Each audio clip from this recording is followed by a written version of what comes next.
know what you're here for.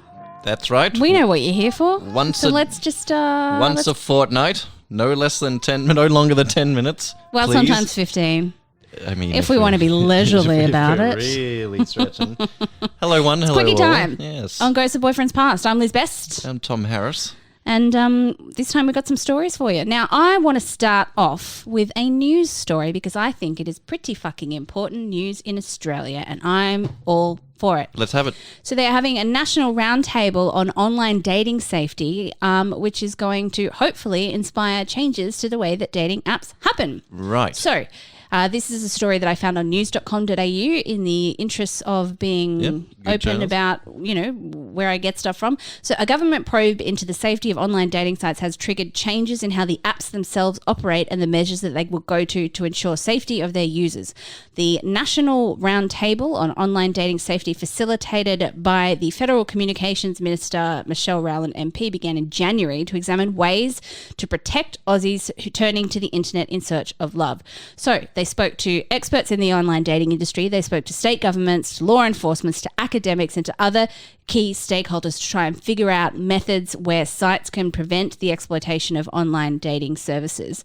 So the initiative came about after the Australian Institute of Criminology released a report. Sorry, my whole thing just skipped up a beat because it loaded a picture real late.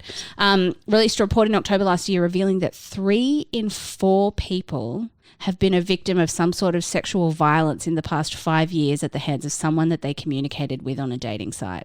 This is the Australian Institute of Criminology. So I would trust their samples, to be honest with you. Yes, A, that, and B, the figure, the percentage is, the fraction is appalling. Yeah. So obviously I'd be interested to know, needs to be addressed. there's not levels of violence, but I would be interested to know in what level of violence that was.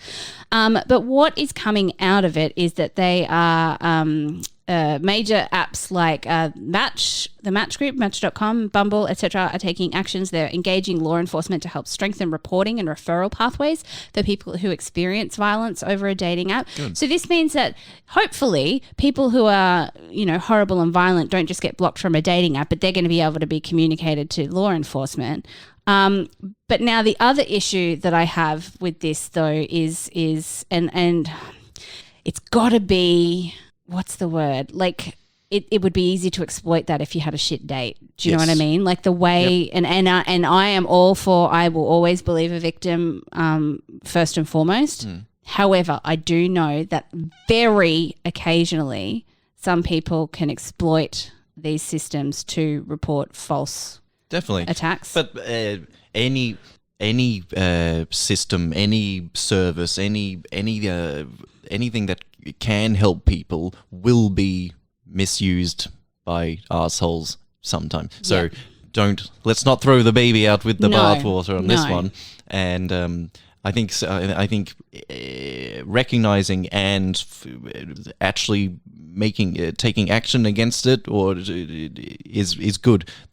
We're not just acknowledging something bad happens in the world and going, well, what the hell we can do? At least we're getting a body. I don't know. It's not a legislative body. It's a round table, so they're trying to work out ways in which to legislate, I think.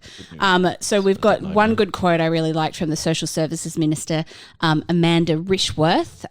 She says, one of the cross-cutting principles of the national plan is holding perpetrators to account, and this also has to apply at how we look at solutions for safer platforms. We have to start asking, why didn't they change their behaviour, or how can they change their behaviour, rather than why didn't she just report him, or why did she continue dating him? Yeah, it's a good and important conversation we need to have. I'm really proud of Australia for actually thinking and talking about this. How do you punish? It goes into a whole free speech debate. How do you punish or legislate uncomfortable language or aggressive behavior? How do you, if someone's being inappropriate on a social media app, is it criminal referral? Probably not. So how do we get there? This is mostly about sexual violence. This particular roundtable is sexual violence after you've met with them. I also applaud the fact that Queensland has recently legislated laws against coercive control, which is in long-term relationships when people may not be physically abused but are emotionally abused to the point where they have elements of their lives controlled from however big to however small. And the fact that there is now a criminal definition of that is something that I think we need to be really proud of as living in Queensland. Curious, but a good. Yeah, I want to have a bit of. I'll pop the link to the story in the show notes for that particular one. Have a read. There's more information there that we didn't talk about. But let us know how it's going in your area of the world as well. Has anywhere else in the world started legislating on or even having roundtable discussions on how to prevent sexual violence facilitated via dating apps? And what do you do with someone that is committing sexual violence? Make a citizen's arrest. Wait, what do we do as a what is the solution? I hope they find out. It's interesting. Last stories driven Quickie we had, Elizabeth. You and I were both upset because we didn't have any nice dating stories. Honestly, it was really depressing last time. And I'm a pessimist, and even I said it was depressing. Little Miss Cynical over there drags me, and the stories drags me down into hating it and being bitter and angry. I brought some nice ones. Some cute. Great. How did you meet stories? I'm in the mood for that today. So this one takes place. The title was about taking place at a wedding. And she starts, I was the coordinator, but the bride had a falling out with one of her bridesmaids a few weeks before, so she asked me to fill in. Oh, okay. The ex bridesmaid was much taller than me, so the dress dragged a lot. My heel got caught on some stairs, but the groomsman I was walking down the aisle with caught me. Oh, this is very Hallmark. As they say, it was the most ridiculous meet cute for two people who couldn't hate rom-coms more. Both of us were anti-relationship and had been single for years after bad divorces. We've been together for 3 very happy years now. That's my kind of story. Someone who's cynical trips and is suddenly not cynical anymore. They're admitting they admit and acknowledge that they're cynical. Yeah. They own up to that. 100% has happened in at least 6 Hallmark movies. I am sure. 6. Whack a 0 on the end of that, my dear.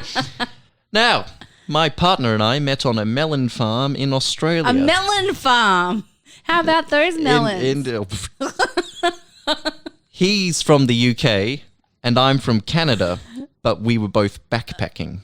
We had to do farm work to get our second-year visas and ended up being roommates. 5 years later, we're getting married. Oh. I think it's safe to say he really loved my melons.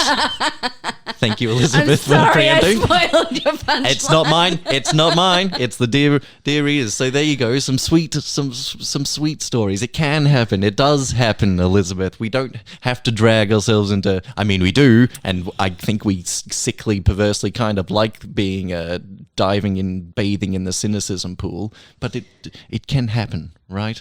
Look, I've got no happy stories, and since I don't want to drag us down, I think we need to end it there unless you've got another happy one, because I don't want to be that person. There's only so many. I'm only a human. Yeah, look, Elizabeth. I mean, next time heads up and I'll find a couple of or at least I'll go first with my trash and then you can buoy us up at the end. Yeah, so readers at home, dob in the sickly sweet couples that we all know in our life, dob them in. How they must have met in a cute way. Or even if someone met in a really fucking stupid way and they've been together. But they ended up together and it was beautiful and perfect and nice. Yeah. Yes, I want to know the awkward meets. I want to know the cute meets. I want to know all of the meets. No, this has gotten away from me, friends. Your Honour, right? Plead the fifth. Yes. Please send in your stories. We love a good trash story, but every now and then we need a little bit of happiness to buoy us up. Write into ghostofboyfriendspast@gmail.com or hit us up on socials, or you can even drop a story in Ghosts of Boyfriends Past podcast group therapy if you want other people to talk about your story and I don't know, praise you or love you or put a meme in there being hard relate. Girlfriend? I don't know. This episode's gotten away from me. I've been Liz Best. I'm Tom Harris. Thank you all. Please write in. We love your stories.